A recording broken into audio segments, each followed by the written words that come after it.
Hey guys, Dr. Colby Smith here from Midtown Chiropractic in Anchorage, Alaska. And today we're going to talk about some exercises that we can do while we're working at the desk.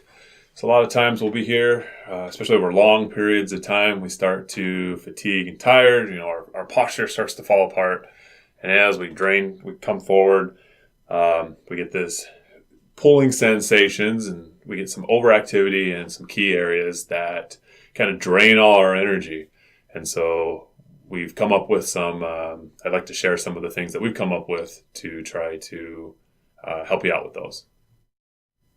So one of the most common areas that gets hit by this sitting poorly is kind of up here, this traps levator. Everybody's like, oh, carry my stress up here, and that can refer up into the head and neck, trigger headaches and those types of things. So being able to manage this well can help with all sorts of other conditions.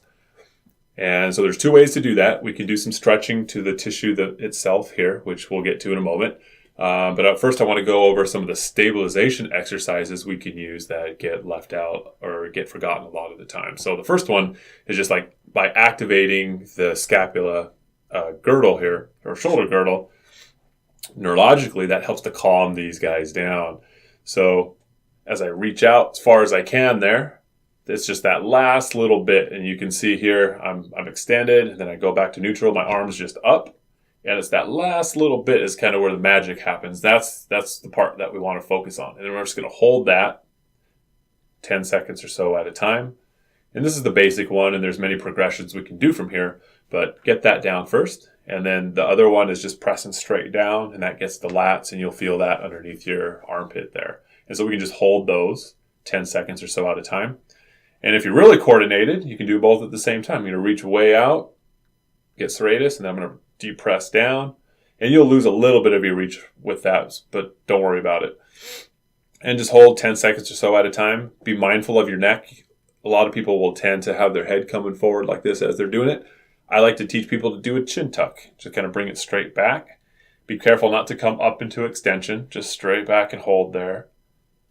And then I'm maintaining my posture, hopefully, ear over shoulder, shoulder kind of over my hip. I might have a little bit of it. Be careful not to come back this way too far, but you're nice and tall while you're holding this stuff.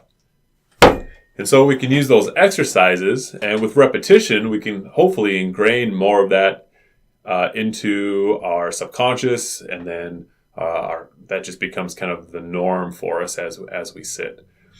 As we get stronger, we can build up endurance as well. And then I can stay in those positions for a longer period of time before the symptoms may start to return. So typically when we're first starting, you'll notice that the window of improvement might be kind of temporary or small, but it should get larger and larger as you go along. So then if we go to some of the more specific stretches for the area, so for the trap and levator up here, I can just press straight down with that elbow or shoulder like we were doing before. So I got my lat activated. That's going to provide stability, but also an anchor as I just pull my head to the side this way. And having those activations in place will make these stretches a little bit more effective for you as well.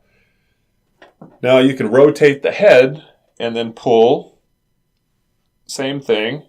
And you can play with your head position to find kind of the sweet spot to help you find where that primary pain generator may be coming from.